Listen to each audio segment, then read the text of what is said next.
Alright, what is going on, guys? I want to say sorry for the lack of uploads these last couple weeks.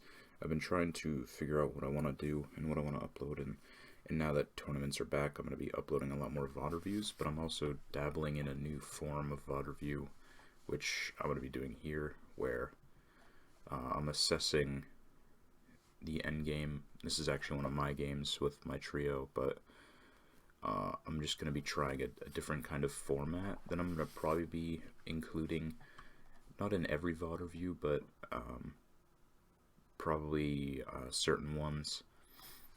But yeah, so thank you guys for bearing with me, and look forward to a lot more content coming in the future. I still will be probably uploading some Valorant content here and there, but with tournaments back and everything, and I've actually finally been having some fun on Fortnite again. I'll probably be bringing more Fortnite content as well. But yeah, so without further ado, this is my trio. This ended up being a 30 bomb. And I'm just going to assess the last couple fights because I played primarily, I wasn't really fragging out when I played, but I played a really good like support slash initiator, I believe, in my opinion, because on multiple fights I engage, I either deal some damage or I take out a player and then I kind of disappear so the player knows that I'm there, so my presence adds pressure, but by the time that happens my team is already on them, also fighting them. And typically when I disappear is because I took damage from the first fight and I'm healing, but it still applies pressure to the enemy. So yeah, anyway, I'm gonna start this off here. Coming up here, I notice there's a solo in the sand here, and I spot this guy as well. And that'll come into play later because my team is back here, and by getting this pick there, I don't know what's going on with replay mode here, but that was weird. Anyway, once I get that pick, I see these guys rotating up here, so I know one of them's around this area, unless he's back here, right? And these two are here. My teammates are behind me, so I start to engage pretty rapidly. Get a couple tags. I know that guy's weak. I call it out to my team. None of them have shield. Watching replay mode, which is actually kind of crazy. I take some damage here, but I'm not going to stop because my team is already on me. I'm just kind of pausing to assess the situation. I know there's one on the right. I saw two on the left. The one guy I shot, and then I saw his teammate rotating there. Right here, as you can see, there was someone down below, and I knew he was there. And there's this guy. This guy I know is weak because he's the one I tagged, and I know for a fact that when I swing this pickaxe, if I don't take the wall, he's going to take it and re-edit it, which is exactly what happens. I get the knock on him. At this point, I go up 2 layers because my teammate is now on this guy, who is the one that started to pressure me, and because I'm weak, rather than go up 1 layer, I go up 2 just so there's less of a chance of them interrupting the heal. So because I know Storm is coming, I need to pop some shield, pop a bandage. Teammate has Rift Fish, which is what we end up doing here because we're kind of far from zone.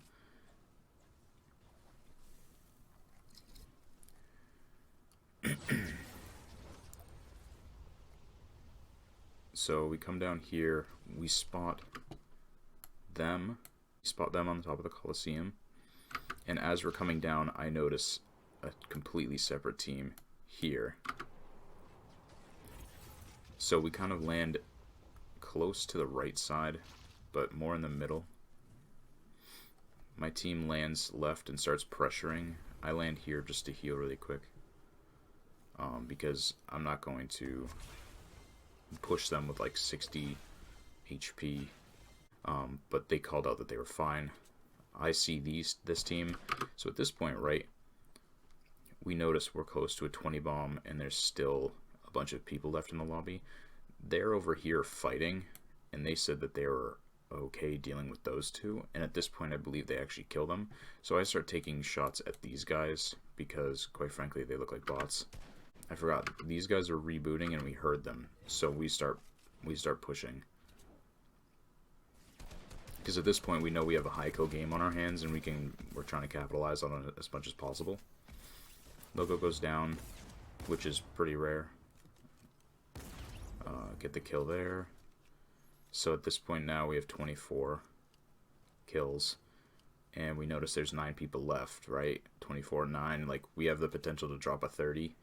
So he goes to get the res on Logo. And I start pushing forward, trying to find other teams.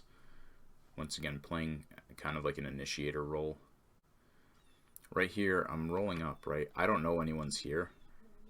We're just trying to find them. I'm assuming they're down towards junk or over here, maybe up on bridge.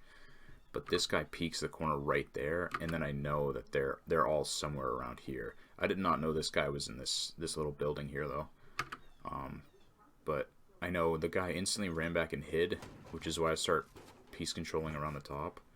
Right here, what I should have done is played slower, because you'll see I initiated the fight. My teammates are already rolling up here. I have one here, one here. But I take like unnecessary damage here, because either I should have taken the wall, or I should have backed away, peeked in, and used the camera angles to see who's in there, because I didn't think he jumped right back out. And I take some damage here, huge damage, because I didn't realize he had the double barrel, or whatever that's called. So I take huge damage, right? I try to get a tag there, I wall it off. Again, though, I've initiated the fight. I know that they're all below me, so I go up a layer. My team is here now, on the hill, shooting down on them.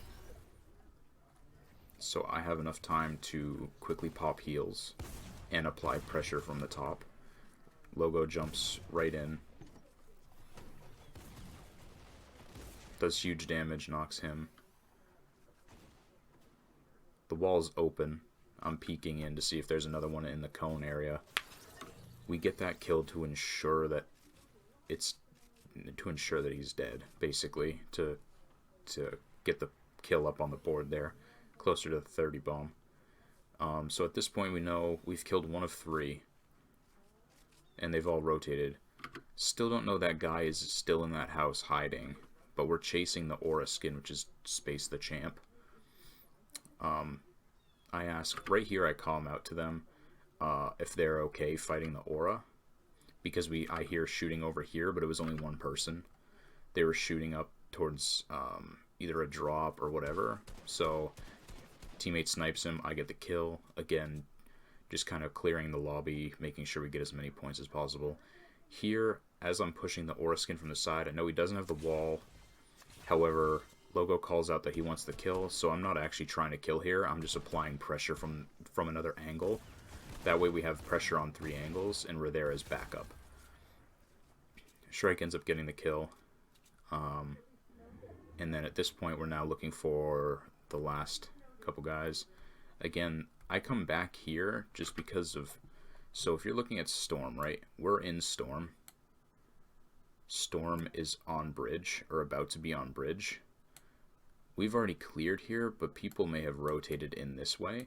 So I start rotating back towards gas station in case people are rotating in trying to look for loot, or if they're rotating through water. So that was my thought process, right? Like, I'm going to come up here and see if there's anyone here. I didn't realize that we didn't kill everyone from that trio. And honestly, based on the elevation, that guy's above me over here on this ramp.